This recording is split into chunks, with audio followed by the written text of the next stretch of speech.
Oui, on est ici sur un site où, dès 1830, sur le cadastre napoléonien, il était indiqué tannerie.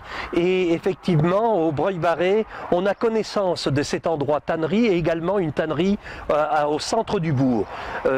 Cette tannerie du centre du bourg est revenue sans doute en activité dans cette parcelle, sur ce site-là. Et c'est une activité qui a pris un essor assez important au moment de l'arrivée de la gare dans les années 1870 ou 1880, où il y avait possibilité de récupérer toutes les peaux possible par le biais du train et un transport via charrette et via camion sur le site où elles étaient traitées.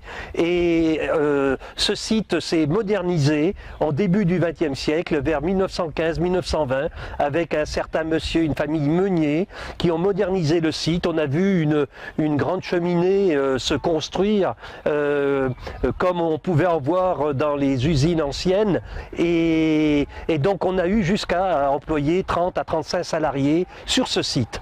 Et à ce jour, eh ben, elle a effectivement périclité comme toute la tannerie française, et ça a été quand même une des dernières tanneries même de France, puisqu'on a souvenir d'artisans du cuir dans le sud-est de la France qui faisaient référence à la tannerie du Breuil-Barré. À ce jour, il n'y a donc plus de tannerie, sauf derrière moi, vous avez un atelier de collier à chien qui est le dernier signe de cette activité de tannerie. Et également, vous êtes sur le seul site en France où on fabrique des colliers à chiens en cuir.